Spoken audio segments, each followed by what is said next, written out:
Welcome back, everybody. It's Ben from the Ben and Bev channel. I'm excited to bring you a review for Moon Knight's first episode. The goldfish problem.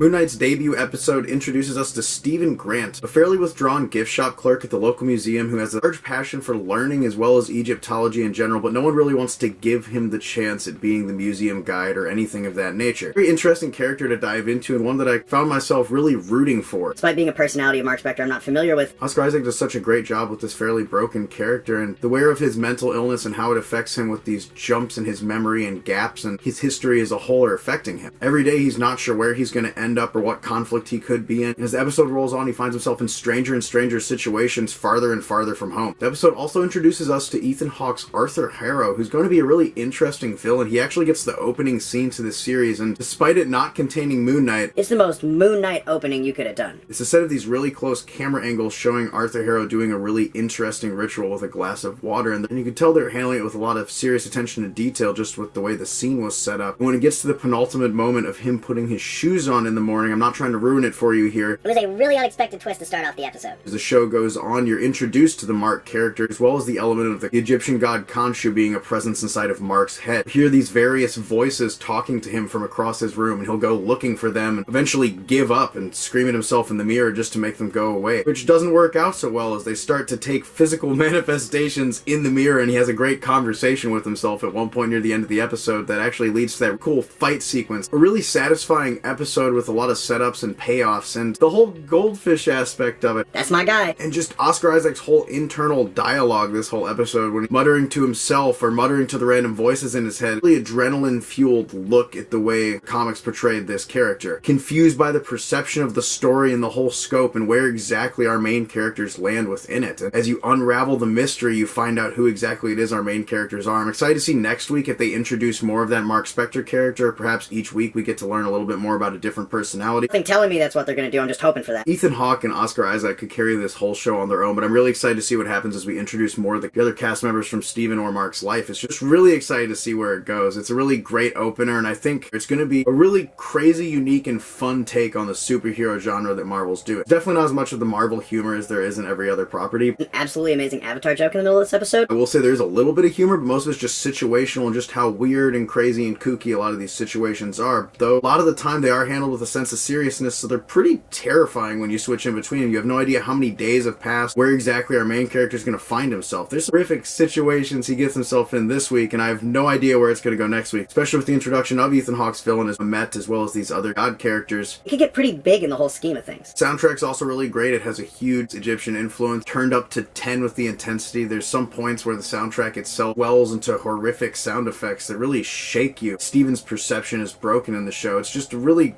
great use of sound play, and that combined with the really close and claustrophobic switching to slow and panning camera angles, it's a really engaged first episode of a show, and if they maintain this stylistic flair for the whole season, I think it'll be the most artistically filmed Marvel property yet. Anyways, guys, were you as pleased as I was with the debut episode of Moon Knight? We'll be seeing you next week for the second episode, and we'll see you later this week for a movie review. I was going to be doing one for Everything Everywhere All at Once, but it appears to not really be playing in a theater near me. We'll see you guys next time. Ben and Bev, out.